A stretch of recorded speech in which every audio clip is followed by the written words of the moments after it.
le Messie de troisième avènement. Pour les monistes, Sun Myung Moon est venu compléter le travail inachevé de Jésus. Bref, l'avatar de l'ère du Verseau. Maître Brana Bena Mea, guide spirituel pour la vision, la clarté, la confiance en soi et l'éveil du soi authentique. Pratiquante du yoga, guide spirituel pour la vision, la clarté, la confiance en soi et l'éveil du soi authentique. Pratiquante du yoga, divinement vote.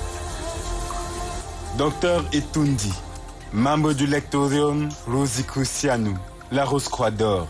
Il se réclame chrétien, même ce n'est pas accepté jusqu'ici par la communauté chrétienne classique. Thoth, doctorant en philosophie, option ontologie et métaphysique, passionné d'égyptologie et de la riche culture africaine. Pour lui, tout est parti du continent africain. Ndibokas Oona, membre du Naziria, autorité traditionnelle, grand initié au mystère africain. Privilégié téléspectateurs, bienvenue sur Vision 4, bienvenue au cœur des mystères.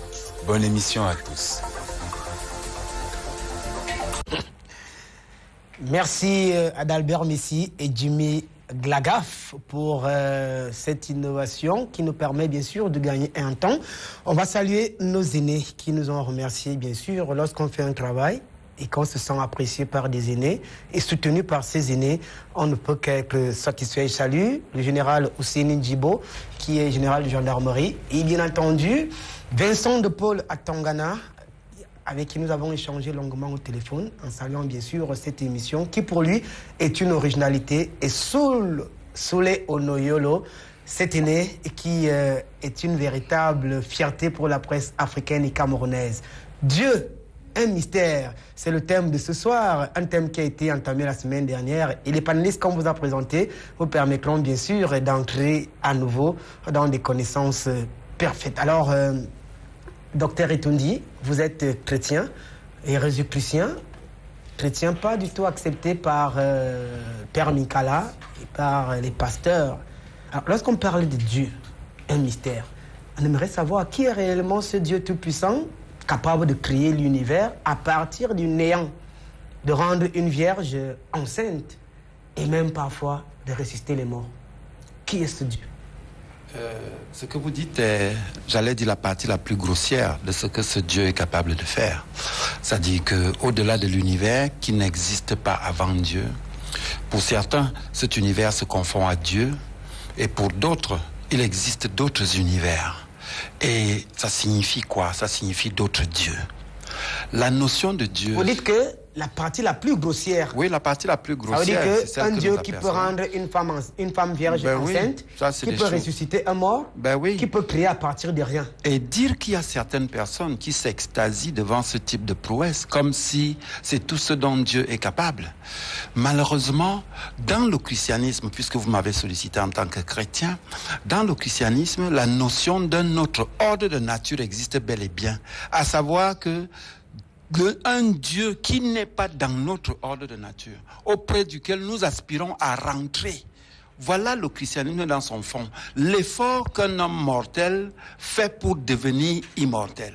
L'effort qu'un homme qui vit dans ce monde des contradictions fait pour retourner à l'unité originelle où il y avait la stabilité et où il n'y avait pas la dialectique bien mal et consort, où il n'y a que le bien.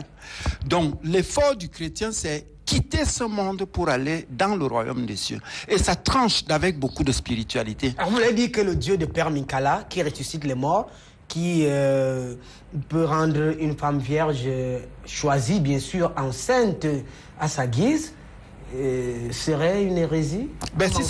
Si ce n'est que de ça qu'il est capable, moi je ne respecterai pas Dieu. Hein, puisqu'il y a des hommes qui le font sans avoir besoin de prononcer le nom de Dieu. Donc nous sommes en train de parler de l'entité originelle, de l'entité la plus puissante, telle qui est omnisciente, omnipotente et tout ce qu'on peut imaginer. Et essayer d'énumérer ce qu'il est capable de faire, c'est le réduire forcément. Parce que cette entité est le tout. Voilà pourquoi, la semaine dernière, nous avons évoqué la notion de cercle pour dire l'ensemble, la totalité, sans qu'on s'arrête à les notions géométriques, puisqu'on est dans l'ésotérisme et que la notion de symbole prend tout son sens en ésotérisme. Il ne faut pas interpréter les symboles ésotériques comme si c'était des symboles ordinaires. Et ça fait que c'est avec son âme qu'on peut arriver à lire un symbole ésotérique au lieu d'essayer de comprendre si c'est le cercle, si c'est le triangle, si c'est... Puisque Dieu est tout ça à la fois. Merci. Alors, Père Mikala, bien le bonsoir. Un chrétien, d'ailleurs, il se fait appeler chrétien et je ne pourrais pas l'enlever cette étiquette. Qui suis-je? Il dit que vous n'avez pas le même Dieu puisque votre Dieu, il ne peut même pas avoir son respect. D'abord, c'est un Dieu qui peut rendre une fille vierge enceinte, c'est un Dieu qui ressuscite, c'est un Dieu qui peut créer à partir de rien. Docteur Etundi, Jésus-Chrétien, par ailleurs chrétien, dit c'est tout sauf un Dieu. Mais vous savez, docteur Etundi, il a sa logique. D'abord, je salue tous les copanélistes et je salue également tous ceux qui nous écoutent. Le docteur Etundi, il a sa logique qui dit que c'est Dieu-là qui est tout. C'est pour cela que dans la Rose-Croix, on le représente par un cercle. Si Dieu est tout, ça veut dire qu'il ne lui manque absolument rien. Il est tout puissant. Et il ne peut pas être tout puissant et être incapable de faire à ce qu'une vierge puisse concevoir. Il y a ici ce qu'on pourrait appeler, pas qu'on pourrait, il y a ce qu'on appelle en philosophie le principe de la non-contradiction. Une chose ne peut pas être et ne pas être à la fois. Si Dieu est tout puissant, ça veut dire qu'il peut tout faire. Il peut opérer des miracles. Il peut faire à ce qu'une vierge conçoive. Alors là, je ne comprends pas la logique du docteur Etundi. Je regrette. Alors, il faudrait qu'il réétudie encore sa théologie et qu'il comprenne que si lui, c'est sorti de sa bouche, que Dieu est tout puissant, si Dieu est tout puissant, ça veut dire que... Vous voulez dire que c'est le Saint-Esprit qui aurait peut-être manipulé sa langue pour qu'il accepte quand même que Dieu est tout puissant? Je crois que le docteur Etundi est face à une situation de non-retour. C'est-à-dire, il veut avancer, il n'y a pas moyen, il veut reculer, il n'y a pas moyen. Alors, il est en train de dire même ce qu'il ne contrôle pas. Parce qu'on ne peut pas dire que Dieu est tout-puissant et dire qu'il ne peut pas faire concevoir une vierge. Merci. Vous avez dit que Dieu est tout-puissant. Vous ne m'avez pas compris. Vous l'avez dit. Tout le monde... Non, excusez-moi, mon père, vous ne m'avez pas compris. J'ai dit que si c'est la seule chose dont il est capable, ça signifie que c'est le réduit. Ça signifie que ça, c'est le minimum. Ça signifie le minimum. Non, ne me faites pas dire. Non. Une autre déclaration qui est votre. Vous avez dit que vous représentez Dieu à la Rose-Croix par un cercle. Ça veut dire qu'il est tout. S'il est tout, ça veut dire qu'il ne lui manque absolument rien. Alors, s'il ne lui manque rien, ça veut dire qu'il peut tout faire. Non, je ne comprends pas la contradiction. Je ne la saisis pas. Entre quelqu'un qui dit, ce Dieu-là, ça signifie ses capacités minimales, les plus grossières. Parce qu'il est capable de faire mieux. Vous avez dit non, je dis bien. Oui ou non? Tout à l'heure, je reviendrai sur la notion de... D'accord, merci. Todd va nous crancher cette histoire. Alors, Todd, le monde judéo-chrétien en branle. Un chrétien contre un chrétien, à la seule différence que l'autre chrétien est Jésus-Chrétien. Alors, dans le monde judéo-chrétien, Dieu est littéralement un sujet qui a un projet, un dessein, une intention. Ce qui divise d'ailleurs le Jésus-Chrétien chrétien et le chrétien catholique romain. Bon, vous avez dit dans la tradition chrétienne, judéo-chrétienne, que Dieu est une entité. Non, il est un sujet, une entité qui a un projet, un dessin. Justement, quand on dit sujet, le mot sujet, c'est quand on lit même le livre là qu'ils appellent le livre sacré, et à l'endroit où il se présente, il dit je suis celui qui suis ou celui qui est. Bon, le problème qui se pose, c'est que quand quelque chose dit je, ça veut dire que c'est déjà un sujet. Pronom personnel. Et si c'est un sujet, ça veut dire que c'est localisable. Et si c'est localisable, en disant je, ça veut dire qu'il y a un ensemble d'émotions qui caractérisent déjà ce jeu-là. En fait, les gens lisent ces affaires comme... Ils boivent ça comme si c'était du petit lait. Mais ils ne prennent pas du recul. Vous parlez de il dit je suis celui qui... Quand il dit à Moïse, c'est quel endroit? Quel endroit? Je ne suis pas obligé de. Je ne suis pas obligé de citer vos versets. Voilà. Ça, c'est pas important. Alors, vous ne pouvez le pas plus important, s'il vous plaît, ne créez pas la diversion. Ne créez pas la diversion. Monsieur le prêtre. Vous voulez commenter, vous voulez faire l'exégèse. C'est vous le modérateur actuellement, s'il vous plaît. Vous voulez faire l'exégèse. Bon, allez-y donc. Comment vous pouvez dire un texte quelque part? Il faut citer le texte. Merci. Laissez-moi vous dire donc, alors, pour vous aider, il s'agit du livre de l'Exode au chapitre 3, verset 14. Merci. Et je reviendrai sur ces versets. D'accord. Alors, Exode chapitre 3, le verset 14. Je suis celui qui est. Voilà. Est-ce que ce que je viens de dire est balayé en brèche? Puisque c'est le même propos qui continue d'être tenu. Donc, vos histoires de versets, je ne suis pas là pour réciter votre livre. Moi, je m'en tiens à un propos, à une déclaration. S'il vous plaît, vous me permettez de parler. Vous savez, Mikala, on reviendra à vous tout à l'heure, Père Mikala. Tot, expliquez. Donc, j'étais donc en train de dire que lorsqu'on dit « je suis », c'est la même chose que Descartes reprend plus tard dans le Cogito. Et on se rend compte qu'en fait, c'est la récupération de la doctrine chrétienne qu'il philosophise. Et c'est ça qui a créé toutes sortes d'anthropomorphismes qu'on voit aujourd'hui. Et cet anthropomorphisme figure de manière flagrante dans tous les passages de la Bible. Et un Dieu qui se fâche, qui tue les gens, qui donne les terres de Trouy, c'est-à-dire un peuple habite la terre, dit allez arracher la terre là, c'est moi qui vous donne cette terre. Désormais, ça sera la terre du peuple de Dieu. Et un Dieu qui dit allez tuer tous les mâles, allez tuer toutes les femmes, c'est-à-dire qu'il y a un problème. Dieu, un mystère, c'est le thème. Lorsqu'on se rend donc compte de cette logique anthropomorphique qui figure dans ce livre, entre guillemets, qu'on qualifie de sacré, on se rend tout simplement compte que ceux qui ont rédigé ce livre n'avaient pas atteint le véritable niveau de conscience qui peut leur permettre d'accéder au mystère supérieur. Donc ça ne saurait être une parole de Dieu, c'est une parole des hommes qui ont hypostasé leur ego et qui l'ont érigé en paradigme. C'est de ça qu'il s'agit en fait. Monsieur le moniste, vous êtes également cousin au petit-fils des chrétiens. Dieu, un projet, un sujet qui a un dessein, une intention, tout dit non. Docteur Etundi, pour lui, si Dieu ne peut que se limiter à ressusciter un cadavre, à ressusciter un mort, ou tout simplement faire enceinter une vierge, pour lui, ce Dieu, il n'a aucun respect pour ce Dieu. Oui, King Nathan, j'espère que, prime abord, ce qu'on devait faire, c'est définir qui est Dieu. C'est là où nous sommes ensemble. C'est ce sujet que, depuis la semaine dernière, on a essayé de définir.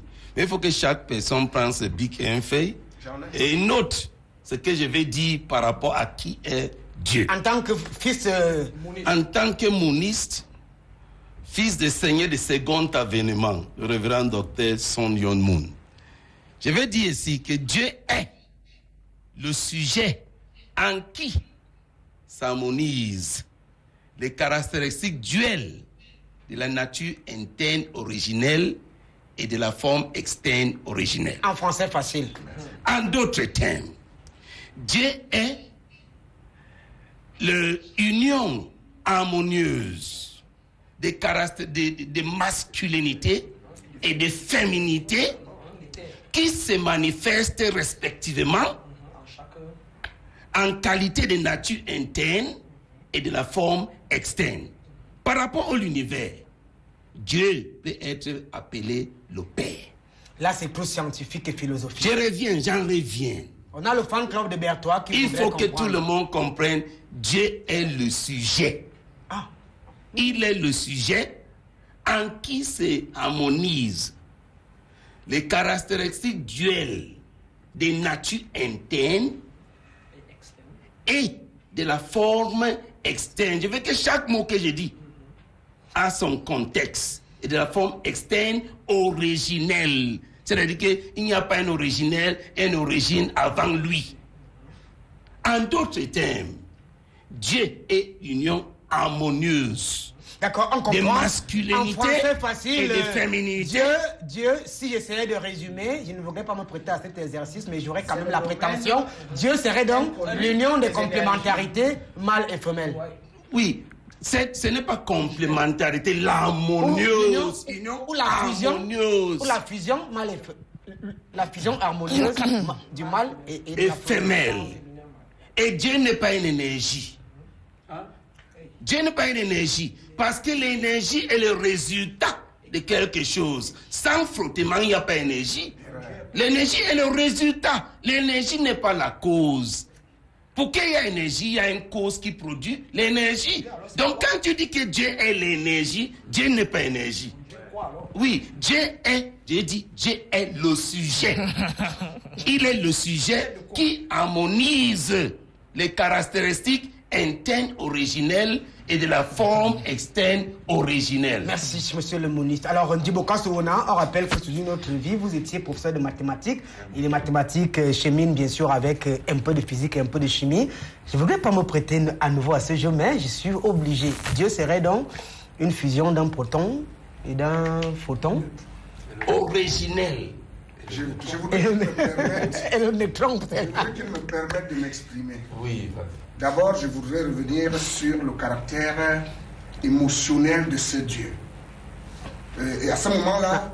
Non, avant d'aller dans son caractère, nous aimerions d'abord définir sa nature. Très important. Bien, très bien. Vous allez me permettre de donner une image au lieu d'utiliser des termes suffisamment saugrenus que personne ne peut comprendre. Nous sommes dans une salle, et dans cette salle, il y a la lumière, et nous utilisons des micros, et il y a des climatiseurs, et il y a un téléviseur, et vous allez comprendre que tous ces appareils fonctionnent à partir d'une source, et elle s'appelle l'énergie. Or, pour qu'on ait cette énergie qui fait briller une lampe, résonner un micro, envoyer la fraîcheur par un ventilateur ou un climatiseur comme ici, il va falloir qu'on ait un premier transformateur qui est notre compteur de secteur. Ce compteur de secteur est lié à un autre transformateur qui est le transformateur de basse tension. Ce transformateur de basse tension est lié à un autre qui est le transformateur de haute tension avant qu'on arrive à ce qu'on appellerait la turbine qui transformerait l'énergie originelle. Parce qu'en réalité, c'est la même énergie qui se transforme jusqu'ici afin que nous ayons de la lumière. Par conséquent, nous avons, pour que tout le monde puisse comprendre sur Terre, que quelle que soit la religion que les gens veulent adouber, nous avons donc l'eau qui nous produit de l'énergie hydraulique, nous avons le soleil qui nous produit une autre énergie qu'on appellera solaire. Nous avons la terre qui nous produit l'énergie atomique. Nous avons l'air qui nous produit l'énergie éolienne. Vous aurez compris que les 4 éléments fondamentaux qui constituent l'univers, pour ne pas dire les multivers, comme le disait le docteur Etundi, sont alors une source d'énergie qui elle-même provient alors de la grande primaire source d'énergie. Par conséquent, vous aurez compris par vous-même. Et ici, vous allez me permettre de faire un petit clin d'œil à la cosmologie africaine. D'ailleurs, que toutes les cosmologies réelles vont vous parler d'une source chaotique, où alors tous les éléments nous sont parvenus et par leur rassemblement en fonction des conditions climato-génétiques donne alors de la différenciation des êtres vivants. Parce que croyez-moi, si un Dieu a décidé de créer un homme et ensuite il a décidé de créer un cafard qu'un homme peut écraser avec son talon, ce Dieu n'est pas juste. Il n'est pas juste. Pourquoi est-ce qu'on doit écraser le cafard? Pour revenir dans ce problème émotionnel que je relevais tout à l'heure. Quand j'entends dire que Dieu est un sujet, mais si Dieu est un sujet, vous venez, comme Todd le disait, de l'anthropomorphiser. Pourquoi ne serait pas une chose et prétendre que Dieu était là avant toute chose comme un sujet et qui conçoit tout est encore suffisamment aberrant parce qu'en réalité, s'il n'y avait rien, il n'y avait donc pas de Dieu. Ceci dit, l'énergie chaotique primaire, parce que le docteur Etundi a utilisé une expression ici, de multiples univers. Les scientifiques connaissent l'expression, les multivers, parce que les religieux se comportent comme si il n'y avait que la Terre. La Terre appartient à un système solaire, et ce système solaire n'a que 8 planètes. Or, des millions de systèmes solaires se rassemblent pour créer autre chose. Et ces millions d'autres choses dont je ne veux pas citer les noms pour ne pas offusquer la conscience de ceux qui ne comprendraient pas les mots suffisamment scientifiques et qu'ils prendraient comme ésotériques. Alors, les systèmes solaires sont multiples, des millions de systèmes solaires. Et dans les autres des systèmes solaires, il n'y a pas la Terre. Et vous voyez, le Dieu de ce qu'on appelle les religions abrahamiques, Il ne connaît que la terre, le soleil et la lune. Non, j'ai compris. Monsieur, s'il vous plaît, moi je ne vous ai pas contredit. S'il vous plaît, moi je ne vous ai pas contredit. Arrêtez-le, c'est monsieur qui ouvre le débat. Merci, nous allons essayer de respecter... Merci, monsieur le ministre. Merci, monsieur le ministre. Eh bien, c'est exactement la manifestation de celui... On va essayer de se respecter sur le plateau. Oui, justement, mais c'est lui qui manque de pondération. Allez-y. Vous voyez, ne me laisse pas parler. Alors, vous comprenez, c'est exactement ça. Le manque d'arguments rend nerveux. Et vous pouvez comprendre pourquoi le ministre ne parvient plus à tenir. Parce qu'il se rend compte que son Dieu est suffisamment ridicule aux arguments scientifiques. Ceci dit, vous aurez compris très simplement, très simplement, quand j'entends dire que Dieu est tout puissant et qu'il peut tout faire. Mais je rejoins le docteur et tout. Nous aimerions bien savoir sa nature, hein, parce que nous disons simplement que Dieu est le tout qui soit. C'est pourquoi j'ai dit que l'énergie qui est dans la lampe est la même énergie qui est dans le ventilateur. Pour dire que Dieu est dans la souris, Dieu est dans le haricot, Dieu est dans l'humain comme il est dans le mouton. C'est le même Dieu. Dieu c'est un tout. Il n'y a pas quelque chose qui n'est pas Dieu. C'est pourquoi la notion de diable est une invention pour faire peur aux hommes et les conduire par une manipulation religieuse à la stupidisation. Merci, on rappelle aux téléspectateurs que l'émission est interactive et vous pouvez bien sûr regarder la même émission sur toutes les plateformes numériques de Vision 4 Télévision, sur YouTube ou sur la page Facebook Vision 4. Et si jamais vous voulez réagir face à la thématique alléchante et importante, le numéro c'est quelque chose de petit écran, vous êtes forcément à nous donner votre point de vue. Maître Bana, au cœur des mystères, au vu bien sûr de toutes ces contradictions et même de toutes ces interprétations, quand on questionne l'approche herméneutique de Dieu, on se rend compte qu'on a beaucoup de versions. Alors, au cœur des mystères, pense qu'il est temps de se faire au moins une idée, une véritable image de Dieu, parce que d'aucuns, comme les gnostiques qui étaient là la semaine dernière, pensent que ce n'est ni une énergie, ni une fusion du plus et du moins, mais c'est tout simplement un domaine éternel initiatique de l'univers. On dirait tout simplement une invention. Un sigle ou une invention. Bien évidemment, à employer déjà le terme Dieu renvoie déjà à l'invention. Quelqu'un a pu apporter un terme comme celui-là à la vie. Et bien évidemment, comme disaient mes chers frères, on assujetti Dieu. Lui, on le met comme un sujet. Mais je peux déjà, avant d'avancer ici, tirer un coup de chapeau à mon grand frère, le Grandi. Il a tout dit et il a tout décrit. Et ça rejoint ce que je vis. Ça rejoint mon expérience, qui ne dépend d'aucun maître ou personne autre, mais qui le vit et suis en connexion directe avec cette source-là. Et avec elle, je dialogue le matin, à midi, le soir, et avec quoi je guéris ou aide tous ceux qui sont dans les problèmes. Alors, cela dit, Dieu est un principe actif. Principe, c'est le simple mot, comme pour dire qu'il soit énergie ou pas, mais il est actif, c'est dynamique, il ou elle. Si on comprend bien, oui.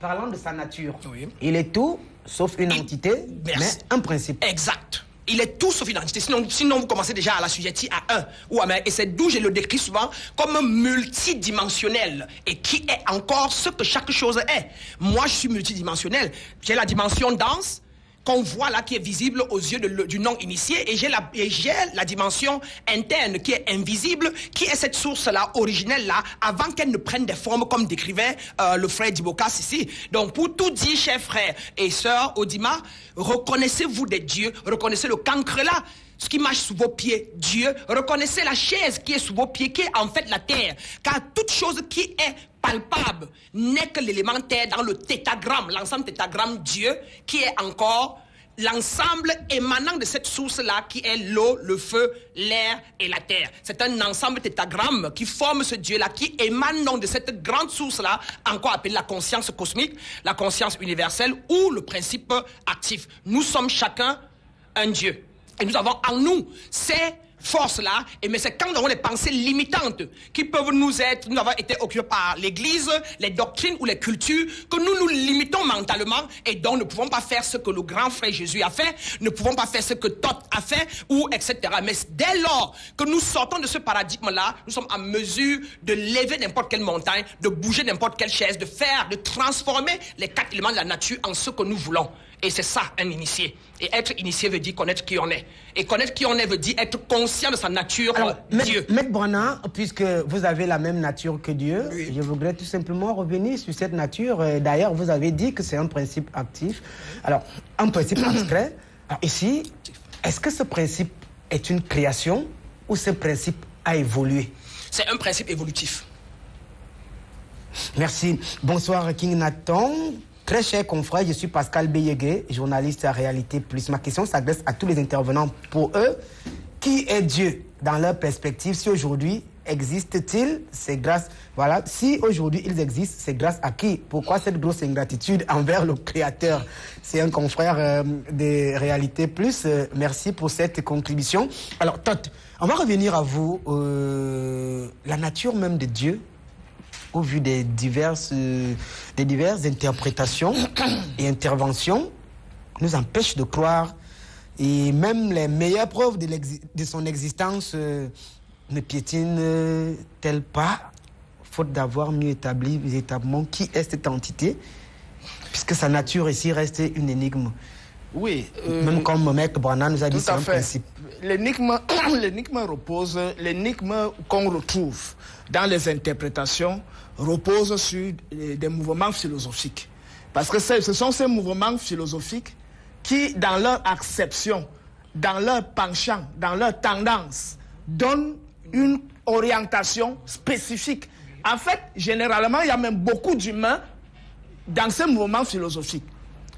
C'est pour ça qu'il faut revenir en disant que lorsqu'on veut définir cette réalité, le premier concept qui sied parfaitement à cette réalité, c'est la présence. Parce que dire que Dieu est un principe actif, dire que Dieu est une énergie, parce que l'énergie, le mot énergie vient du grec energeia, c'est-à-dire ce qui est en œuvre, être en œuvre, et être en œuvre en vue de la réalisation d'un projet. C'est ce que le mot énergie signifie. Maintenant, plus tard, ce mot a été approprié par la science et la science en a donné une autre connotation. Mais dans sa compréhension profonde, énergie signifie être en œuvre. Et donc, or, il y a la pause, il y a le silence, il y a le repos, il n'y a pas que l'activité. Donc, cette présence, en même temps, peut se mettre en activité, de même qu'elle peut être dans la pause. Même, on peut observer ça même ça chez l'homme. Il y a la période où il dort. Il y a la période où il dort profondément, il ne rêve même plus. Il y a la période où il est en éveil. Donc il y a l'instant de pause et il y a l'instant d'activité. C'est pour ça que le mot qui correspond en réalité à cette réalité dont on parle, c'est la présence. Donc on ne devrait pas parler de Dieu. Non, Dieu, c'est-à-dire que le contenu, c'est-à-dire quand on doit définir ça comme une présence globale. Quel est donc le nom qu'on doit donner à cette manifestation? Non, voilà donc encore notre problème. Parce qu'il y a le français, il y a l'allemand, il y a l'éton, il y a le banganté, il y a le mandarin, il y a le sanskrit. Finalement, si on cherche un nom, je ne suis pas sûr qu'on va se retrouver. C'est ça le problème. Alors les initiés pensent donc que c'est un domaine initiatique éternel de l'univers, puisque...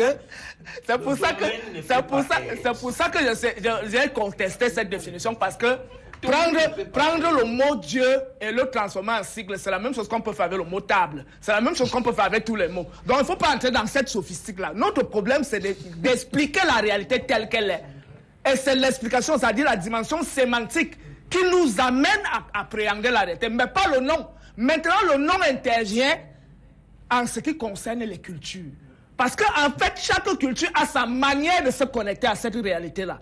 Et cette manière elle-même émane d'une hiérarchie qui a fait de cette culture, le peuple qui pratique cette culture, il y a une hiérarchie d'entité. Vous avez évoqué Exode, où il dit « Je suis celui qui est ».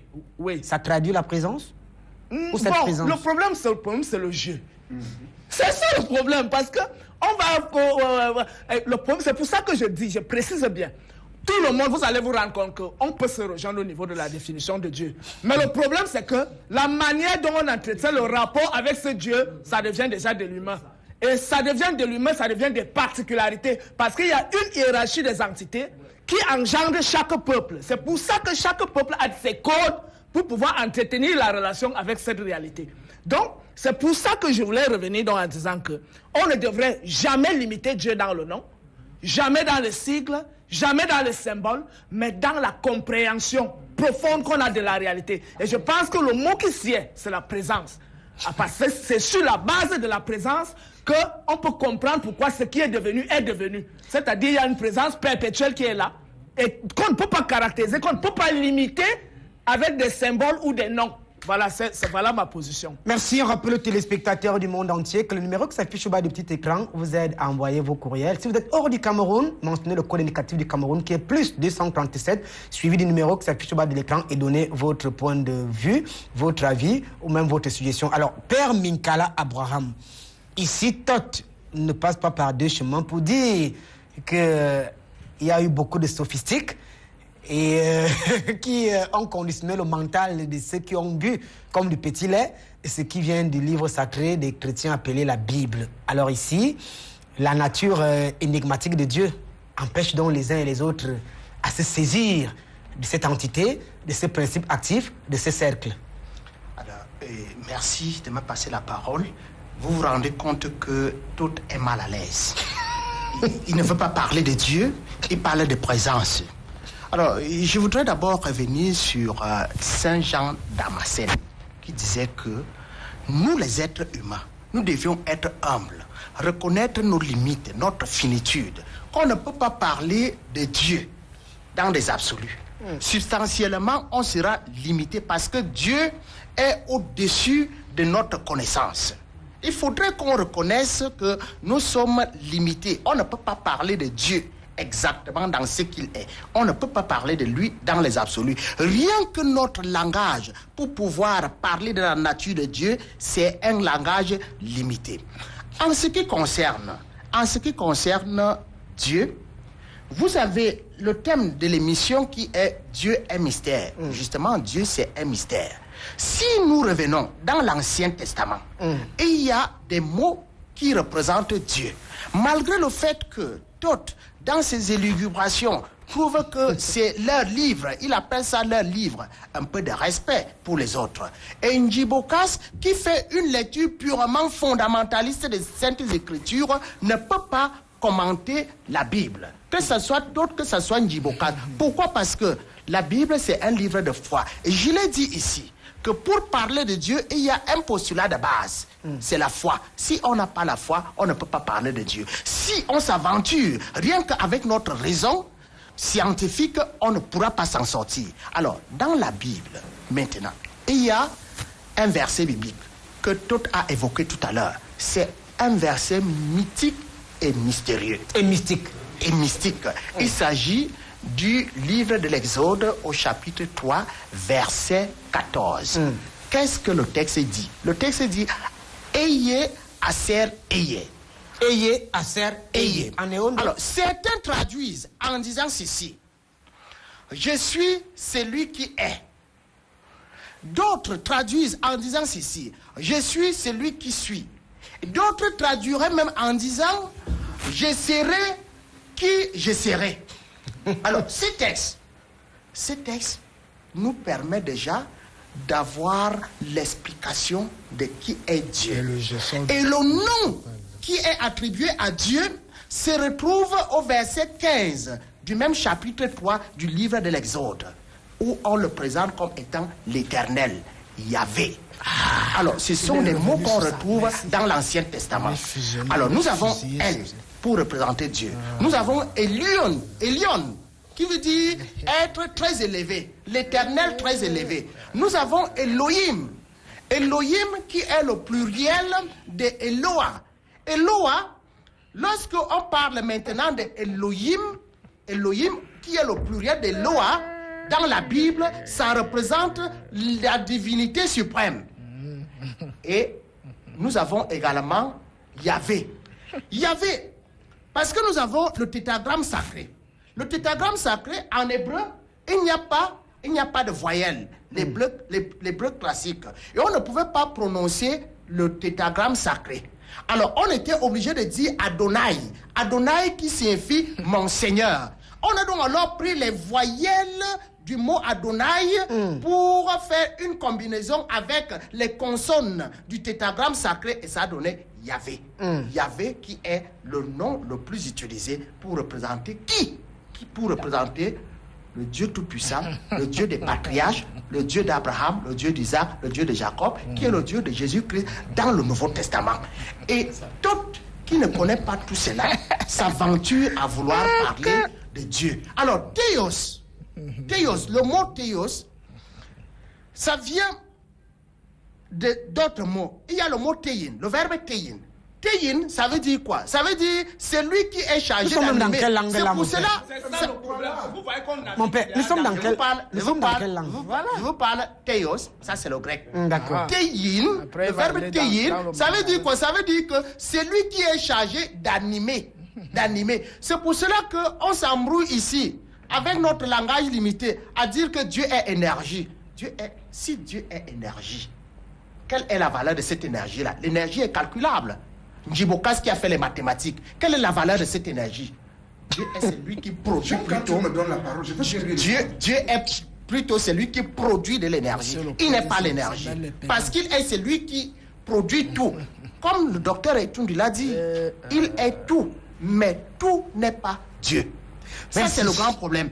Et là, je ne suis pas d'accord avec Njibokas qui pense que tout est Dieu. Même le cafard, c'est Dieu. Même le Satan, c'est Dieu. Il dit que Dieu, Satan, c'est une réalité qu'on a inventée pour faire peur aux gens. Non, Satan n'est pas Dieu. Nous sommes encore avec Dieu. Alors, Njibokas Owona répond du berger à la berger avant de passer la parole à Dr Etundi et d'aller voir... Quelle est la valeur de cette énergie puisque Dieu est énergie? Je reviens sur la question. Le jeune homme s'agite. D'accord, c'est mon père.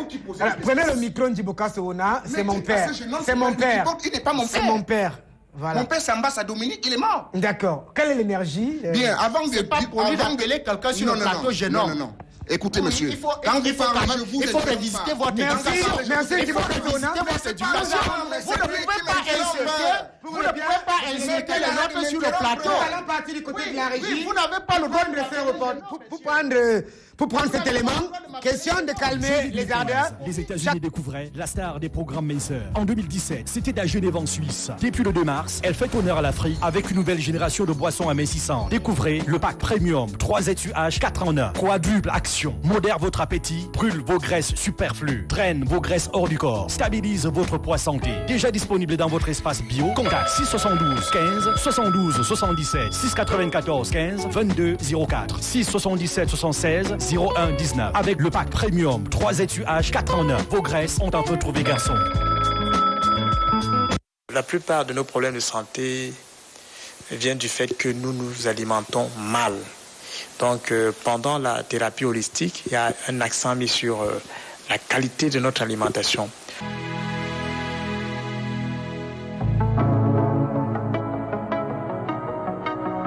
En ce moment où le monde entier est victime de nombreux maux, notamment la maladie et ses diverses déclinaisons, Dr Pacheco, expert en médecine holistique diplômé de l'Université des sciences et technologies, en Californie, nous ouvre les portes de ce milieu resté fermé au public. En médecine holistique, on ne soigne pas un symptôme, un organe, une maladie, mais l'ensemble des maladies. Ici au centre de Dr Pacheco, la guérison commence par la colloïdrothérapie. C'est 1 litre de produit et ce produit sera introduit par voie anale dans le gros intestin du patient. Et le patient devra rester pendant 15 minutes. Après, on va faire une espèce de massage abdominal pour que le produit puisse circuler dans tout le gros intestin. À la fin de 15 minutes, donc, il va se diriger vers les toilettes et il va rester tranquille jusqu'à ce que tout le produit sorte avec tous les déchets. Indiqué pour les constipations chroniques, les pathologies de la cage thoracique et de la tête. C'est une thérapie très importante pour éviter la plupart des problèmes du cerveau, les maladies d'Alzheimer, les Parkinson, les problèmes d'AVC, les problèmes de constipation, les problèmes de maux de tête et d'autres problèmes liés, n'est-ce pas, à la fonction digestive et même à la fonction rénale. Juste à côté de cette pièce, une autre salle pour la moxibuction, une méthode holistique d'inspiration chinoise.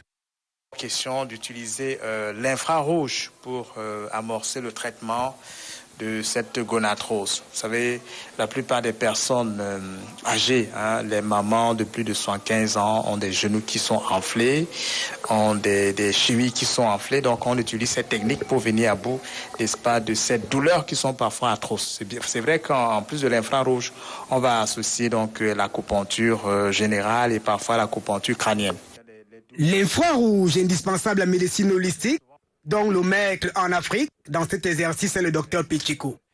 L'infrarouge vient donc très rapidement calmer la douleur, tout en permettant donc une bonne circulation du sang, une bonne circulation de l'énergie et de l'oxygène. La médecine auriculaire ou auriculothérapie est indiquée pour traiter de manière durable et efficace les maladies chroniques qui n'ont pas été traitées par la médecine alléopathique ou d'autres formes de traitement.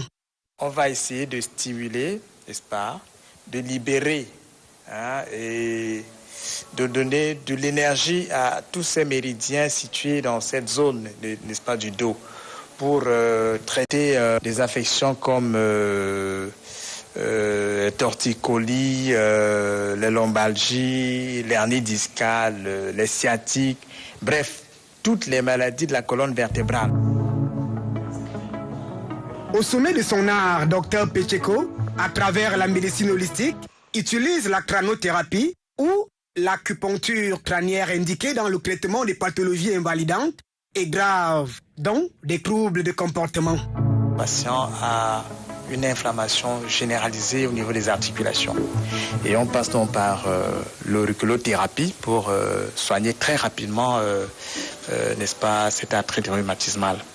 Et bien sûr, en dehors donc de l'acupuncture auriculaire, il y a l'acupuncture crânienne, comme vous allez voir, ces petites aiguilles qu'on a mis sur le crâne. Et vous, ah là, ça fait mal, donc vraiment. Il y a donc, on a mis les aiguilles. Ce sont les douleurs liées au rhumatisme, ce n'est pas les aiguilles qui font mal. Voilà, donc, vous voyez, sur le pied également, on a mis les aiguilles. Donc, voilà. Là, c'est l'acupuncture générale. Le sauna infrarouge plantaire est indiqué pour extirper les poisons toxiques du corps. La médecine par les ventouses stimule par ailleurs le système immunitaire, tonifie le méridien.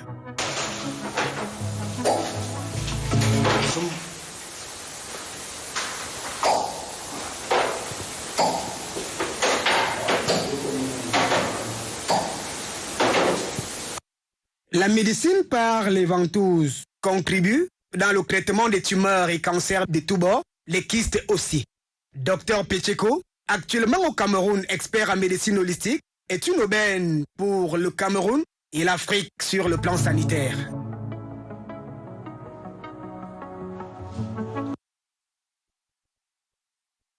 Vous êtes capable? Retour sur ce plateau. Merci Tot. Merci Tot. Ça carbure ici. Hein. On va prendre lecture des réactions et passer la parole à la déesse Brana qui pourra redonner le sourire aux uns et aux autres. Otep frère, Dieu en négro-culture est une énergie. Et cette énergie, lorsqu'elle est vérifiée, est appelée esprit. Et lorsqu'elle est densifiée, elle est appelée matière. Dieu en négro-culture est la nature qui est visible et invisible. Par contre, chez les chrétiens, Dieu est un esprit qui a des émotions. J'aimerais que les chrétiens du plateau me disent comment Yahweh peut-il entrer en regret d'avoir créé l'homme ou en son omniscience. E est égal à MCE carré et Tama depuis le Maroc. Voilà, uniquement par SMS pour ceux qui aimeraient nous donner leur point de vue. Bonsoir King Nathan Amougou, bonne émission. Maître Brana dit être Dieu, être un principe évolutif incroyable. Elle était devant moi, elle aurait reçu... Non, on ne frappe pas sur les femmes. Un vrai mystique se symbolise par l'humilité, dire ce que l'on pense et ne pas dire que c'est la vérité. Elle et les autres sont très loin de dire ce qu'est Dieu. Le prêtre est celui qui se rapproche le plus de la vérité. Isaac Titi depuis Lille en France. Bonsoir à toi Isaac Titi. On ne tape pas sur les femmes. Voilà. Bonsoir King Nathan. Bonsoir aux panélistes. Un bonsoir spécial à toi, Dr Etundi, qui sont les seuls de cette émission. Justement, Dieu est un mystère. C'est pourquoi ce n'est pas facile de le cerner malgré toutes les définitions. Salut au maître Brana. Quand reviendra-t-elle au pays de l'oncle Sam? Professeur Francisco depuis New York. Voilà, professeur Francisco. qui demande quand est-ce que Maître Brana rentrera. Buenas tardes a todo el equipo de esta tarde. Sobre todo a esta mujer fuerte en el medio de los robustos caras. A ti Dios. Cuide a todos. Soy Ana Maria Madrid, Espagne.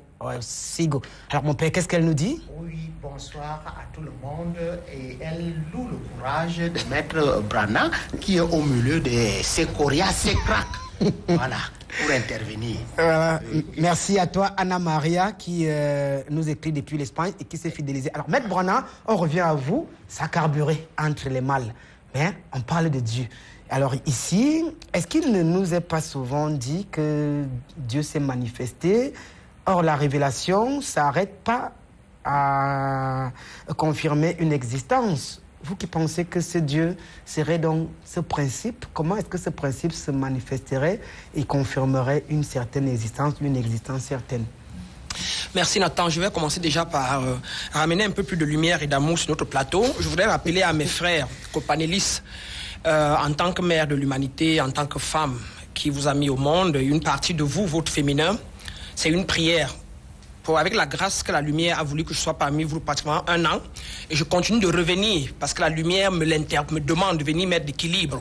Et pour ce, je demande ce soir que jamais personne parmi nous ne parle plus jamais à l'autre avec un ton négatif ou encore de la vie privée de l'autre. Et que nous tenons respect l'un envers l'autre, et pour ne pas plus dire, si nous voulons être l'exemple de l'audimat, nous voulons être l'exemple de l'audience et de notre Afrique que nous aimons, pour lequel nous assurons ce plateau, et du monde pour lequel nous travaillons, que ACM travaille, et pour le directeur qui permet que la spiritualité passe sur sa chaîne, à se lever, voilà, à ce degré. Ce président qui met tout le paquet, il y a santé spirituelle, il y a ACM, il y a près de 4 émissions à Vision 4 pour pouvoir éveiller les consciences humaines. Soyons l'exemple et respectons-nous, aimons-nous avant tout le reste. Sinon, pourquoi devions-nous être là? Et pour conclure par rapport à ça, si jamais il y a encore des nervosités de lever de ton, je crois que ce sera la fin, parce que comme Jésus, vous serez en train de me tuer sur la croix et je ne reviendrai pas à l'émission. Merci, vous ne tuez pas Maître Brana. Bonsoir, tout me paraît perdu. Dieu ne saurait être considéré comme pure présence, mais plutôt existence de là. Nathan, le sens de votre verset cité, je suis celui qui suis. Il s'agit plutôt de l'existence. Par ailleurs, Maître Brana parle des principes actifs qui seraient fondement du tétragramme au feu R. Dès lors, demandez-lui de quoi ou simplement de qui procède ce principe. Sa genèse, Elvis depuis l'Espagne. Djiboka Soona est un philosophe panthéiste du genre de Spinoza. Dieu est en tout et tout. Le prêtre est dans la vérité. Alors, la réaction nous vient de l'Espagne. Alors, avec vous, docteur Etundi, on va revenir sur la même question. Ne nous dit-il pas, ne nous a-t-il pas dit que Dieu s'est manifesté? Or, la révélation ne peut pas s'arrêter à la confirmation de l'existence. D'accord. Je crois que sur le plateau, nous péchons par une seule chose. C'est la non prise en compte de la multidimensionnalité de Dieu. C'est-à-dire qu'on voudrait en faire un concept monolithique. C'est ça. Or, Dieu ne peut pas être défini. Dès que tu entreprends de définir Dieu, c'est un projet voué à l'échec. Parce que dès que tu as achevé ta phrase, tu as mis le point final. Après le point final commence Dieu. Parce que tout ce que tu as dit était dans le ventre de Dieu, en réalité.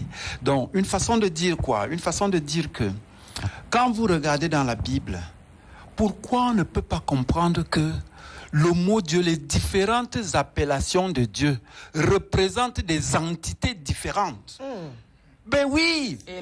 Elohim. Non, Elohim ne peut pas être Yahvé. Non. Elohim ne peut pas être le Seigneur des armées, etc. Voilà. C'est les différentes appellations que les peuples qui ont éprouvé, j'allais dire, l'être suprême selon eux, ont donné. Mais il y a dans la Bible celui qu'on appelle le Très-Haut, l'Éternel. L'Éternel ne peut pas regretter d'avoir créé quelque chose. Donc, simplement, nous n'avons pas compris que la Bible n'a pas un rédacteur unique.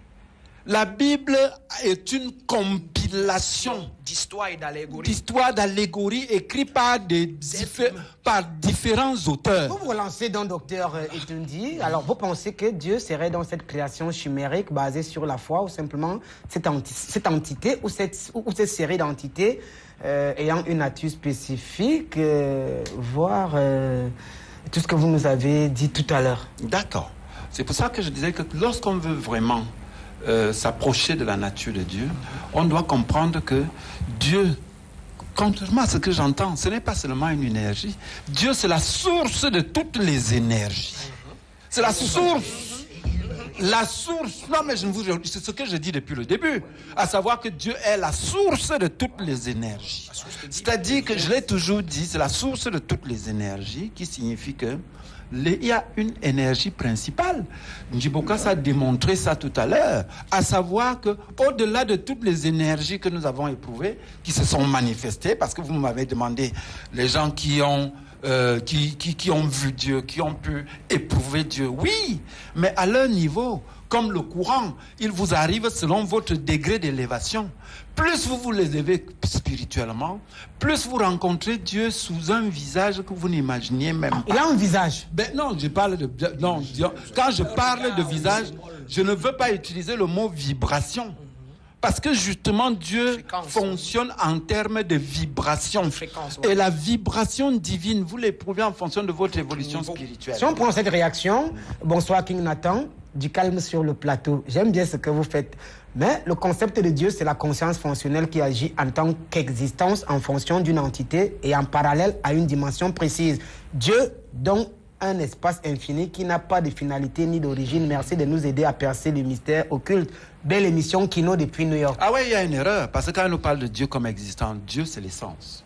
Dieu est essence et non existence. Et qu'est-ce qui précède l'autre? L'existence précède l'essence? Non, c'est l'essence. L'essence, c'est ce l'essence précède l'existence. C'est ce que M. Dana appelle le principe. Ce que nous, on peut appeler la source de toutes les énergies. Mais on ne peut pas dire que Dieu est l'existence. Non. Ce n'est pas possible, puisque s'il est l'existence, en quel terme? Si nous prenons notre univers, notre galaxie, d'accord, mais dès qu'on sort de cette galaxie, comment pouvons-nous éprouver les autres existences qui existent dans les autres... D'accord, merci.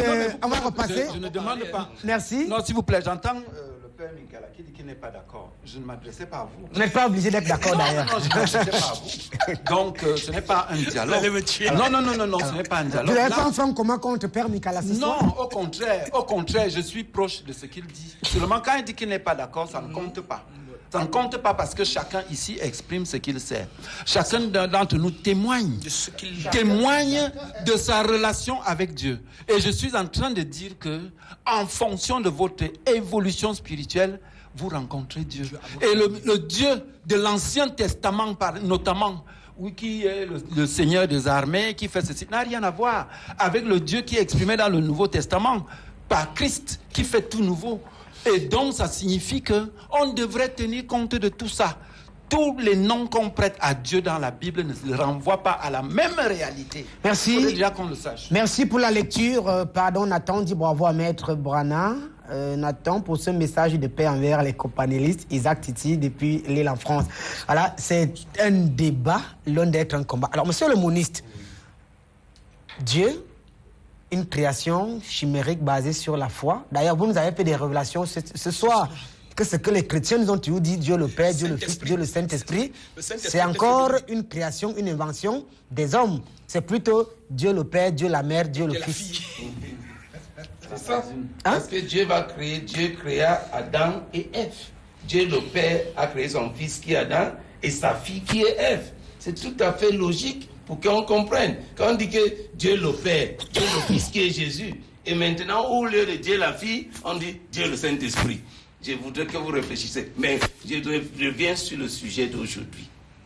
Quand nous lisons sur Romains chapitre 1, verset 20, dit, depuis la création du monde, la nature invisible de Dieu se laisse voir à travers toutes choses qu'il a créées. Donc ces choses ne sont pas apparues d'elles-mêmes. Donc tout ce qu'on peut constater que Dieu a créé, que ce soit des minéraux, des plantes, des animaux et des humains, un dénominateur commun, c'est quelle est la nature dans l'homme, par exemple. Dans chaque homme, il y a cette caractéristique duelle qui y existe. Dans l'eau, il y a caractéristique duelle qui y existe. La loi du genre. Dans les atomes, comme la lumière, il y a le câble positif et le câble négatif qui existe. C'est pour cela que j'ai défini Dieu en disant qu'il est union harmonieuse des caractéristiques duelles qui se manifestent en nature interne et en forme externe. C'est là, c'est la définition de Dieu. Je voudrais qu'on puisse comprendre cela. Parce que quand la Bible dit clairement, depuis la création du monde... Vous nous dites donc quoi, concrètement? Je vous dis... Là, vous reprenez ce que les autres ont dit. Non, il est cette nature. Sa nature, il est c'est le donc quoi? sujet. Il est le sujet dans laquelle se manifeste la nature interne et la forme externe. Il est l'original. Donc, sa nature, c'est quoi? On rappelle que vous avez des expressions anglaises. C'est pour cela que... Vous faites beaucoup d'efforts. Oui. Vous êtes même très fort d'ailleurs. Alors, de manière claire, sa nature palpable, c'est quoi? C'est le thème, c'est le fer, c'est l'or, c'est l'eau, c'est l'air. C'est pour cela que Romains 1, verset 20 dit, depuis la création du monde, sa nature se laisse voir à travers tout ce qu'il a créé. Donc, tout ce qu'il a créé là, quand vous voyez, qu'est-ce qui est le dénominateur commun? Laissez-moi parler, s'il vous plaît. Vous avez parlé... en anglais. In English. In English. I want to say, in Romans 1:20, the Bible clearly says that ever since the creation of the world, God's invisible nature, namely his eternal power and deity, can be seen clearly from all the things that he has created, hence they are without excuse. In other words, it means that if you go into nature, you look, for example, from the mineral kingdom, you realize that all atoms exist, they exist in positive ion and negative ion. You come in the plant kingdom, you see the stamen and the piston. You come in the human kingdom, you have the male and the female. Then you come in the human kingdom, you have man and woman. That's why in Genesis chapter 1, verse 26, the Bible clearly says that then God said, let us create man in our own image and in our own likeness. And in the image of God, he created them male and female. And I want to say here that if God did not have emotion, the emotion that we have comes from where? When you try to say that Dieu ne peut pas être une entité qui a l'émotion, c'est une énergie. Est-ce que l'énergie a l'émotion? L'énergie ne peut pas avoir l'émotion. Merci. Donc Dieu a l'émotion parce qu'il a créé l'homme à son image et à sa ressemblance. Au-delà de sa nature, nous allons questionner ce Dieu qui a des émotions. Bonsoir King Nathan, bonne émission. Tot, Maître Brana, Docteur Etundi, Ndjibokas, on a dit la même chose. Mais Ndjibokas a donné une explication formidable. Dieu, le problème du prêtre et du moniste, c'est qu'il pense que Dieu existe depuis la Bible. Or, avant la Bible, Dieu est et a toujours été. Tout le reste là, c'est pour continuer à animer le débat. Cécile depuis Edmonton, du côté du Canada. Avant de revenir à Maître Brana, on va essayer d'avoir une connexion avec Maître Ramsès depuis le Togo, qui va également nous dire sa part des choses sur Dieu et le mystère de Dieu. En rappelant aux téléspectateurs que le numéro qui s'affiche au bas de l'écran vous sert de passerelle pour envoyer vos réactions. Et vous pourrez également par ailleurs, vous abonner sur la page Facebook King Nathan Amogo massivement. Alors, on va essayer de prendre... de nous connecter avec Ramsès. On ne sait pas où le satellite va nous guider. Maître Ramsès, avec bien sûr la magie et la maestria de Jimmy Mbanen. On va essayer de nous connecter à nouveau. On vient de la voir en image, mais ces ondes peuvent être très fortes. Il a disparu de nos radars. La position est très forte. On va essayer à nouveau de nous connecter à Sokodé, du côté du Togo, pour être en phase avec Maître Ramsès. Jonathan. Bonsoir, Maître Ramsès. Bonsoir, chers panélistes. Permettez-moi de saluer le divin qui est en vous.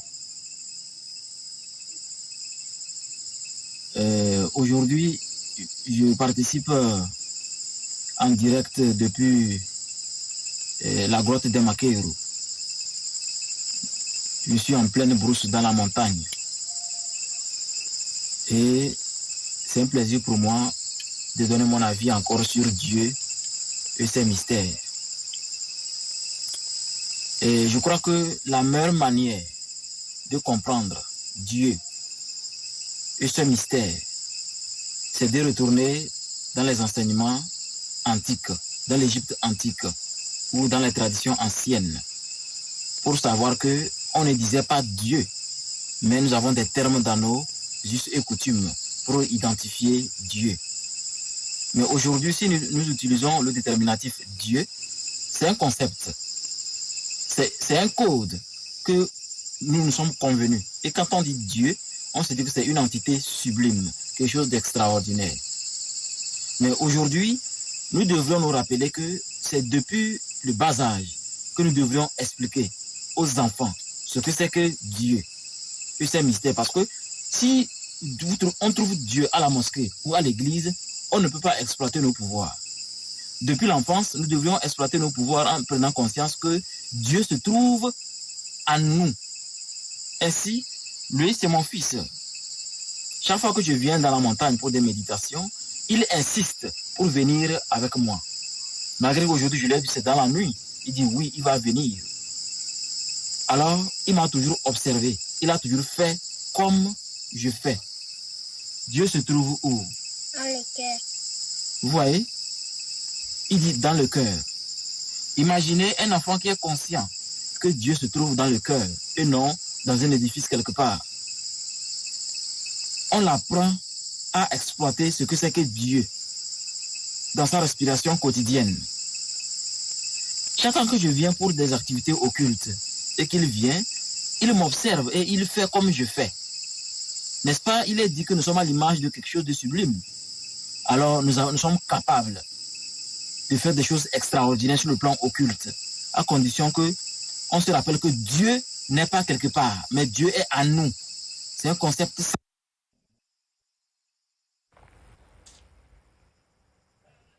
Merci à Maître.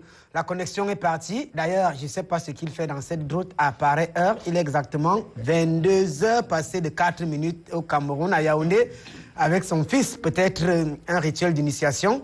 On reviendra la semaine prochaine avec les interventions de Maître. Alors avec vous, Maître Brana, avant de passer la parole à Ndiboka Souna et à Père Minkala, est-ce qu'on peut estimer qu'en dehors de toute considération dogmatique, vous dites que vous avez été à l'église, qu'il s'agirait dans la perception du mystère de Dieu d'une intuition ou de l'intuition la plus saisissante que l'homme a eue depuis la cosmogénèse en mettant sur pied le concept de Dieu, comme le disait tout à l'heure le grand maître Ramsès.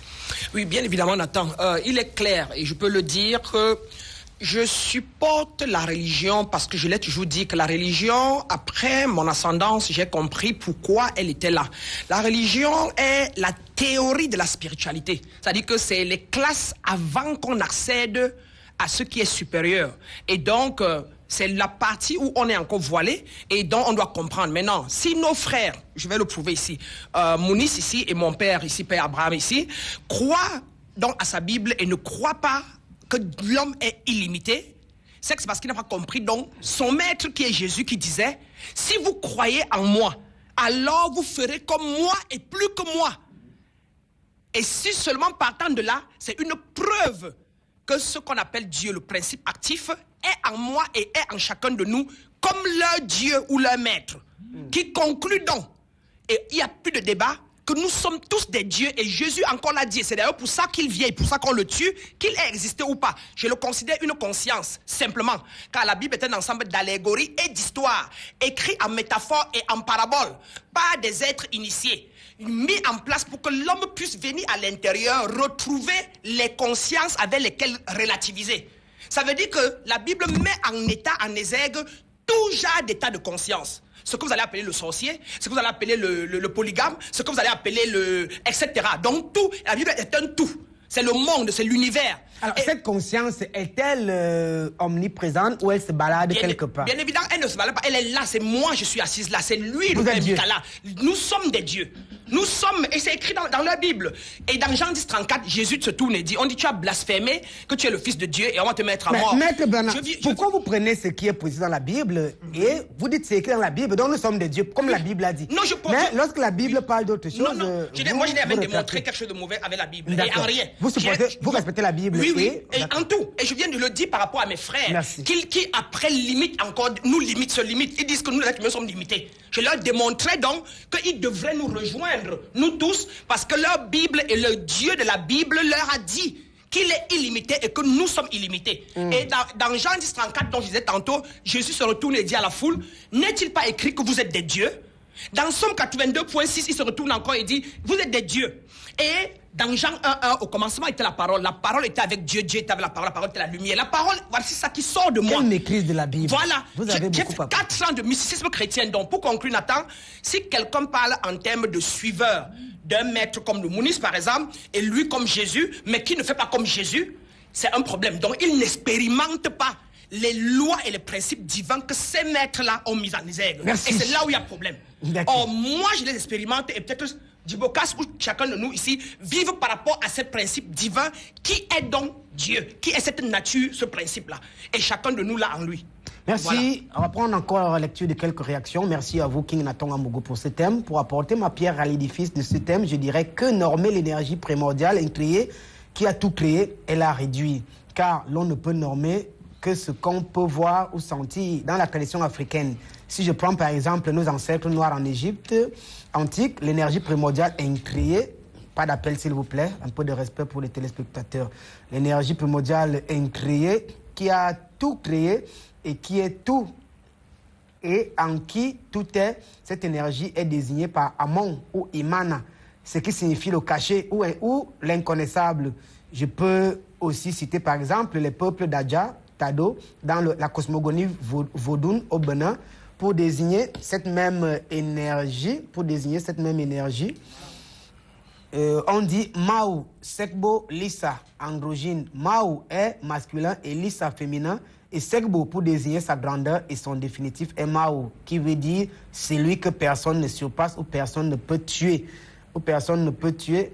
Alors, on va essayer de chuter. Voilà, on va essayer de...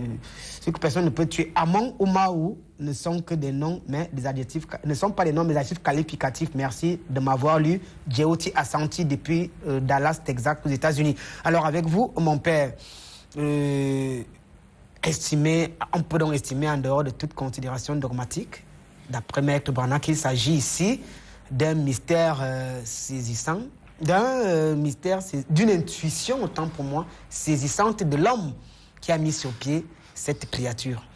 Je ne suis pas d'accord avec cette vision des choses. Je voudrais, si vous me le permettez, revenir sur 4 versets bibliques. Le premier verset biblique que je vais évoquer ici, c'est Exode, chapitre 3, verset 6. Dans ce verset, Moïse parle du buisson ardent. Le buisson brûle, mais sans se consumer.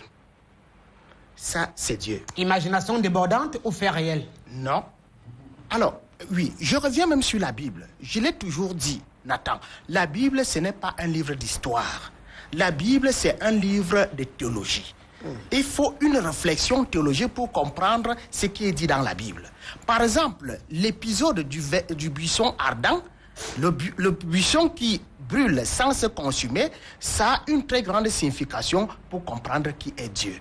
Dieu, c'est celui-là qui agit, mais sans que cela puisse avoir un impact sur son être. Et c'est de ça dont il est question ici, que le buisson brûle, mais sans se consumer.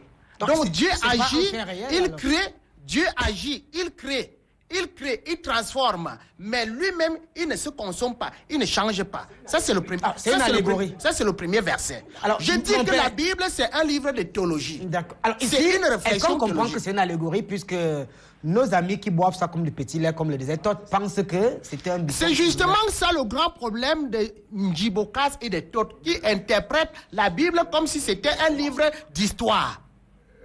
Comme si la Bible racontait des histoires réelles. Non, il ne s'agit pas de cela. Merci pour votre... il ne s'agit pas de cela. Honnêteté. Oui. Non, la Bible, c'est un livre de théologie. C'est une réflexion théologique. Alors, il y a un problème. La Bible, c'est un livre d'église. Elle a été écrite par l'Église, s'interprète dans l'Église et se comprend en Église. En dehors de l'Église, c'est pour cela que j'ai dit qu'il y a un postulat de base. Pour parler de Dieu, il faut être dans la vraie religion. La vraie religion, c'est celle-là qui libère l'homme. Si on n'est pas dans la vraie religion, on ne peut pas comprendre qui est Dieu. Alors, je reviens sur le deuxième verset biblique, si vous me le permettez. Il s'agit de l'Exode au chapitre 3, verset 14. Le fameux texte que j'ai évoqué tout à l'heure en hébreu. Heye aser heye. Je suis celui qui suis. Alors, ce texte donne déjà la nature de Dieu. Et maintenant, le nom de Dieu revient au 15e verset. Où Moïse dit, où Dieu dit à Moïse, je suis l'Éternel, le Dieu d'Abraham, le Dieu d'Isaac, le Dieu de Jacob. Je suis l'Éternel. C'est dans la Bible. Il faut comprendre cela. Bon, maintenant, le quatrième verset biblique que je voudrais citer, il s'agit d'un livre du Nouveau Testament, la première épître de Saint Jean, chapitre 4, verset 16. Deus caritas est, Dieu est amour. Merci, Dieu est amour. Bonsoir, King Nathan, révérend pasteur Ekunda. Ce monsieur parle du retour en Égypte, d'où la magie était le fils du temple de Pharaon, des sorciers qui font des incantations sataniques en initiant un bébé. Comme nous venons de voir, Jésus-Christ revient bientôt, chacun récoltera ce qu'il aura sémé. D'accord. Alors, Ndiboka Soona, ça carbure. Héraclite, philosophe grec du IVe siècle avant Jésus-Christ, parlait de Dieu. Il nous rappelait que le Seigneur qui vaticine à Delphes n'énonce pas, ni ne se cache. Il signifie ce qui semble différent du Dieu présenté par la tradition judéo-chrétienne. Très bien. Vous allez d'abord me permettre de me libérer de la Bible, parce que apparemment la référence fondamentale semble être la Bible. Nous parlons de Dieu et non du Dieu de la Bible. Ceci dit, j'entends aussi dire que nous avons chuté avec mon prédécesseur dans l'expression Dieu est amour. Mais je lui rappelle un Corinthiens 13 qui dit que l'amour supporte tout, ce qui ne me semble pas être le cas. Permettez-moi de répondre à ce téléspectateur qui estime que si nous existons sur ce plateau, c'est parce que Dieu nous aurait créés et que nous serions ingrats. Il faut qu'il lui soit permis de comprendre qu'il ne me semble pas avoir entendu quelqu'un ici mettre en doute Dieu. Le problème, c'est quand on va parler de la personne de Dieu. Cette anthropomorphisation de Dieu est celle qui crée problème. Voici une table. Si Dieu a tout créé, a-t-il créé une table? Non. C'est un menuisier qui a créé la table. Mais nous allons concevoir que Dieu a créé la table parce que c'est lui qui a donné vie à l'arbre, qui nous permet d'avoir la planche, à la pierre qui nous permet d'avoir le verre. Et donc, si je n'avais pas eu Ambassadeur Dominique comme père, je ne serais pas ici, quel que soit le pouvoir d'un quelconque Dieu. Je ne serais pas là. Et ceci dit, lorsqu'on nous dit que nous sommes limités et que nous ne saurions parler de Dieu, mais nous voulons quand même nous permettre d'exprimer ici le principe scientifique et qui fait qu'un père peut reconnaître son fils et un fils peut reconnaître son père par un simple examen de sang. À partir du sang, on peut savoir qui est son père. À partir de l'ADN, on peut savoir quelle est mon origine. Qui suis-je? D'où est-ce que je viens? Et ceci dit, si cela est réel, naturellement, vérifiable, scientifico-naturellement, et que nous continuons alors à dire cette fameuse phrase à laquelle finalement nous ne croyons même pas du tout, ce qui est en haut est comme ce qui est en bas, ça veut dire que spirituellement, si je m'identifie particulièrement, de manière fonctionnelle, je peux reconnaître qui est Dieu. Et c'était en m'étant regardé profondément dans le cadre initiatique spirituel et m'étant reconnu ce que l'autre, dont je ne cite pas le nom, disait « Cogito ergo sum ». Je pense donc je suis. Le connaître toi-même suppose donc que si je me connais, étant identifiable. Et c'est ici qu'on peut donner un tort à nous autres qui, de temps en temps, surfons sur la Bible, qui est une allégorie, selon Paul au chapitre 4. Du livre de Galates, je cite le verset 24, comme certains aiment qu'on cite les versets. Galates, chapitre 4, verset 4, dit clairement que tout ceci est une allégorie. Et donc c'est à nous de savoir réfléchir dessus. Qu'on ne me dise pas que je ne dois pas lire la Bible parce que je ne fais pas partie d'une église. Ah mais non, mais j'ai acheté ma Bible dans une bibliothèque, dans une librairie. Ceci dit, nous avons été créés par Dieu. Alors, si Dieu nous eût créés à son image, comme le disent la majorité, la presque totalité des êtres croyants, ça veut donc dire que si je ne peux pas voir ce Dieu invisible, il suffit que je me voie pour savoir à quoi ressemblerait Dieu. Donc Dieu ressemble à Ndibokas? Mais bien entendu, mais le problème, c'est comme disait le docteur Etundi ici, nous ne devons pas nous arrêter à la vibration. D'accord, merci. Bonsoir King Nathan. Nous avons là un débat assez technique. Le philosophe Freud avait fini par reconnaître l'existence du divin. En effet, sentant la mort prochaine, il s'est rendu compte que malgré toutes les équations ou raisonnements philosophiques possibles, le vide n'existe pas. Il serait donc là le mystère de Dieu. Chercher à prouver que le vide est motto depuis la Suisse.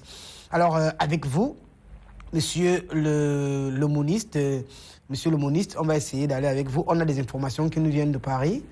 Bonsoir Kenathan, merci beaucoup pour le repas de ce soir que tu nous donnes tous les jeudis. Les Bakoulou des Kama sont là. Ils entendent que les enfants de Kama sont prêts. Il y a quelque chose qui se passe actuellement. Notre mère a changé sa fréquence vibratoire. Une partie de l'humanité est connectée avec elle. Papi Woto, depuis Paris, 75 018. Alors, merci. Alors, avec vous, monsieur le moniste, Héraclite le disait déjà, au IVe siècle, un Dieu qui parle est un Dieu que l'on entend et qu'on comprend. Et il semble quand même loin du Dieu d'Homère. Vous connaissez le poète Homère? Le Dieu d'Homère, c'était Zeus. Donc, il fallait déchiffrer l'impénétrable pour entrer en contact avec lui, différent du Dieu de Père Minkala ou des chrétiens, même de la tradition judéo-chrétienne. Tous ceux qui partagent cet avis, ils peuvent entrer en contact avec lui quand ils le veulent, à tout moment, même différent également du Dieu de Maître Branham. Oui, je voudrais faire comprendre à Maître Branham, comme elle vient de citer, que nous sommes des dieux. Il y a 3 sphères de la croissance. Il y a la formation, la croissance et l'accomplissement. Et chacun de ces sphères est divisé en 7 étapes. Formation est en 7 étapes, croissance 7 étapes et accomplissement en 7 étapes. On ne peut pas être des dieux parce que quelqu'un qui est au stade de la formation ne peut pas en même temps être au stade de la croissance. D'accord, vous allez souffler certainement oui, un petit chat dans la gorge. Docteur Etundi, le temps de donner un coup de main au moniste. Le dieu du philosophe Homère, il était par ailleurs poète, c'était Zeus. Et ce dieu, il fallait véritablement déchiffrer l'impénétrable pour essayer de se rapprocher de lui, différent quand même du dieu d'Abraham, qui est très proche du dieu de Père Minkala, du dieu de Maître Branham, et peut-être du moniste. Voilà, donc je crois que tout au long de l'émission, ça chemine vers la compréhension de ce phénomène divin qui est graduel. Et il est important, lorsque nous parlons de Dieu, un mystère. Qu'est-ce que c'est qu'un mystère? Ça signifie une vérité qui se dévoile progressivement en fonction de son état de conscience. C'est pour ça qu'il sera difficile que mon Dieu soit le Dieu de Père Minkala. Ça, c'est au moins clair. Donc, vous reconnaissez que votre Dieu n'est pas le Dieu de Père Minkala? Ben non. Et vous êtes tous chrétiens quand même. On peut dire chrétien, mais même dans le christianisme, justement, je voulais récupérer le verset cité par mon frère Njibokas, lorsqu'il dit effectivement que vous qui devriez être des maîtres, vous en êtes encore à avoir besoin du lait. Lorsqu'il parle du Dieu d'Abraham, et il leur dit, mais vous ne savez pas qui on appelle Abraham? Abraham, c'est un testament, tout simplement. Ce n'est qu'une allégorie, ce n'est pas un être humain. Mais malheureusement, comment expliquer à mon frère, par ne pas dire mon père, mon frère Abraham, qu'il n'y a pas eu un homme nommé Abraham? Ça veut dire que ce sera difficile. On va passer la nuit ici. Pourtant, la Bible qui n'est pas un livre d'histoire, c'est lui qui le dit, la Bible qui n'est pas un livre d'histoire parle d'Abraham. Et la même Bible précise que Abraham, c'est un testament. Donc, il y a quoi? Il y a à élever son niveau de conscience, à se purifier davantage et à utiliser l'élément divin que chacun d'entre nous a en lui. C'est-à-dire que lorsque nous disons que nous sommes des dieux, et la Bible le précise, le royaume de Dieu est quoi? C'est un grain de sénévé. C'est la plus petite semence. Mais lorsqu'elle a grandi, elle devient comme un arbre. Alors, et les oiseaux du ciel... La vie de Homère, qui pensait que son Dieu, il fallait déchiffrer l'impénétrable pour essayer il faut le déchiffrer. C'est même pour ça que nous sommes nés. Quand je faisais le catéchisme chez Père Minkala, on m'avait dit que Dieu nous a créés pour qu'on le connaisse. première chose. Mais j'entends ici de la bouche de M. Minka, pour qu'on le connaisse, qu'on l'aime, qu'on le serve, afin d'avoir part à la vie éternelle. Mais la première étape, le Père Minkala me dit que cette étape-là est impossible. On ne peut pas connaître Dieu. Mais on fait quoi là? Moi, je suis un gnostique. Et le gnostique, précisément, voudrait savoir, il le démontre, que la connaissance de Dieu est l'impératif et que la connaissance de Dieu est possible, qu'elle est réalisable. Et c'est à ce niveau que tous les gnostiques ont été persécutés par l'Église. Parce que justement, nous nous disons qu'il y a une connaissance qui amène jusqu'à Dieu, qui amène à la connaissance parfaite de Dieu. Pendant que le catholique me dit, on ne peut pas connaître Dieu. Mais qui va dans le... Alors que c'est pour ça que dans le catéchisme, vous m'avez dit que c'est pour ça qu'il nous a créés, qu'on le connaisse. Malheureusement, vous nous dites aujourd'hui qu'on ne peut pas le connaître. Le gnostique, lui, il travaille sur la base du fait qu'il doit connaître le Dieu en lui, la connaissance de soi dont parlait Maître Brana. Il y a la connaissance de soi, du vrai soi. Parce qu'il y a un vrai soi, et ce soi-là est divin. Il faut le connaître. Merci. Dès que tu le connais, tu peux connaître le Dieu transcendant. Alors, merci, Dr Etundi. Père Minkala, c'est votre procès ce soir. Un ancien séminariste qui dit qu'il a été trompé par votre philosophie, par vos enseignements. Vous avez tout fait, mais de l'écarter de la vérité et de la lumière. Père Minkala, parlant de Dieu. Alors, j'ai l'impression que nous sommes dans un autre monde. Je n'ai jamais dit que Dieu n'était pas connaissable. D'abord, le plan pastoral de Monseigneur Jean Zoua a le premier axe qui parle de la connaissance de Jésus-Christ, du Dieu de Jésus-Christ. Alors, il faut comprendre ce que nous disons. J'ai dit que l'homme, rien que par sa raison scientifique, ne peut pas connaître Dieu substantiellement. Il sera limité. Pourquoi? Parce que tout ce que nous pouvons dire sur Dieu, on n'a pas assez de mots. Peut-on dire que Dr Etundi n'aurait donc pas assimilé ses cours au séminaire ou ses cours de catéchisme? J'ai l'impression qu'il est dans le monde de la Rose-Croix. Alors, c'est tout à fait normal qu'un bon Dieu nous a créés pour qu'on le connaisse. Mais lorsqu'on parle de connaissance ici, il s'agit de quoi? La connaissance dans la tradition théologique et biblique renvoie à la communion avec Dieu. Il faut entrer en communion avec Dieu. C'est pour cela que Dieu nous a créés. Il faut entrer en communion avec lui en faisant ce qu'il nous demande de faire, en respectant ses commandements. Et nous avons ces commandements. C'est ce que nous appelons la loi divine. C'est ce que nous appelons la loi divine qui a inspiré la loi naturelle. Hein? La connaissance de Dieu. Vous croyez que vous allez rencontrer Dieu, vous causez avec lui, c'est ça la connaissance? Je regrette. Lorsqu'on parle de connaissance dans la tradition biblique, monsieur, vous me laissez maintenant parler, si vous êtes respectueux. C'est ce que vous appelez amour?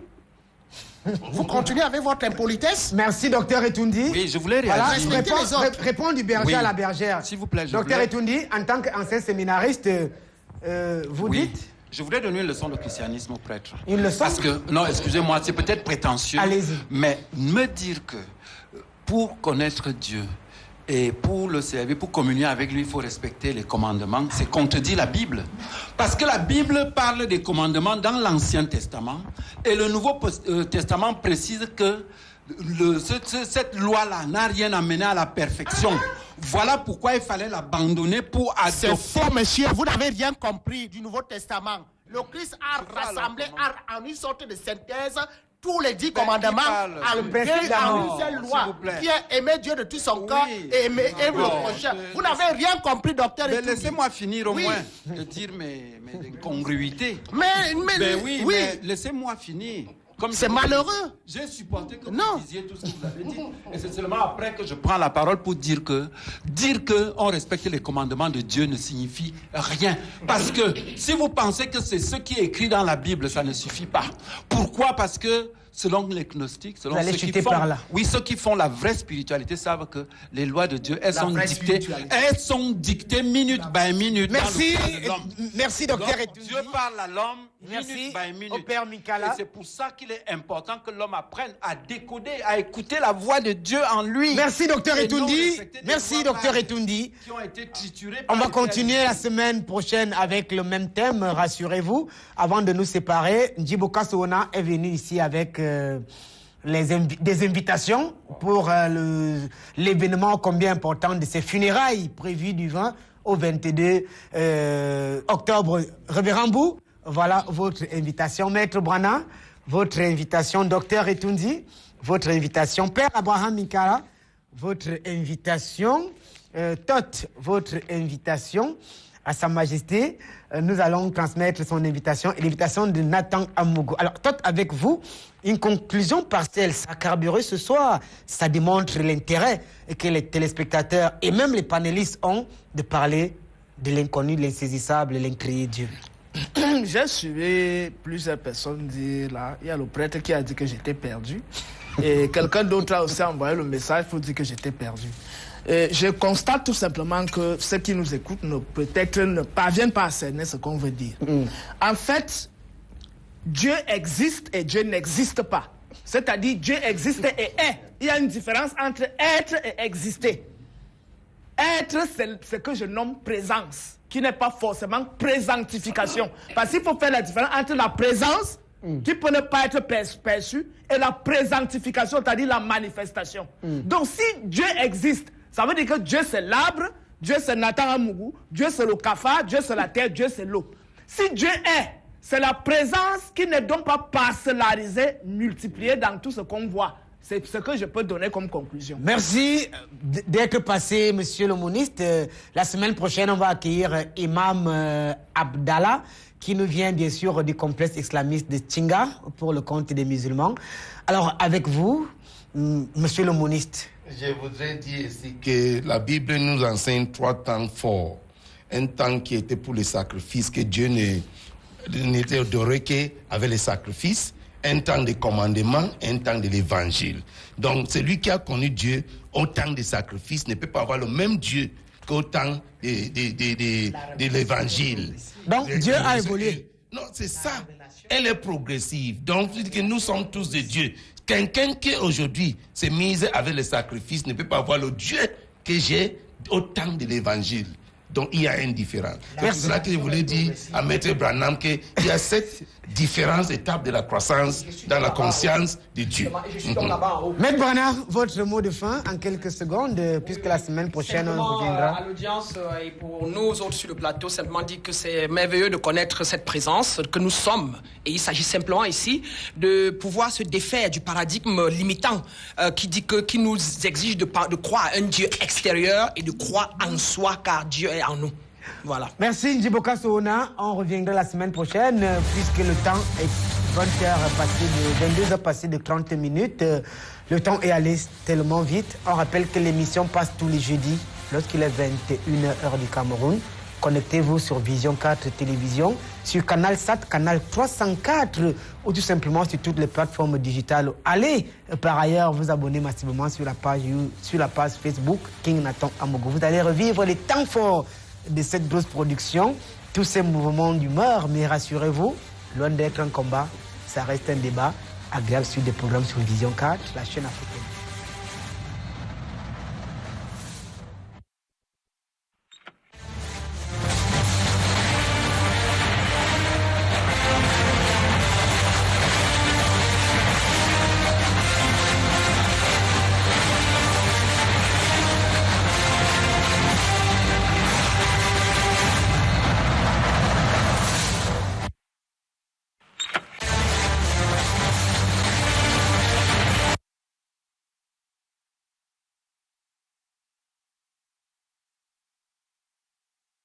Vous est offert par Digital College. Université française. Africa Vision Sport vous est offert par Digital College française.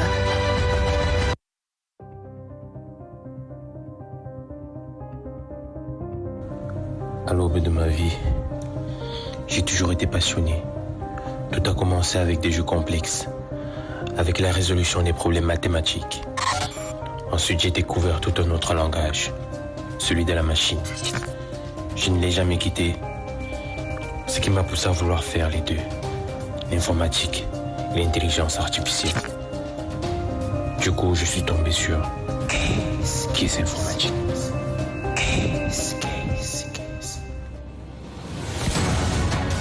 L'heure de la nouvelle ère approche. Rejoins la première école d'informatique et d'intelligence artificielle au Cameroun. Viens découvrir les métiers du futur Tu fais partie des leaders de demain. Ensemble, créons ce monde à notre image et à notre ressemblance.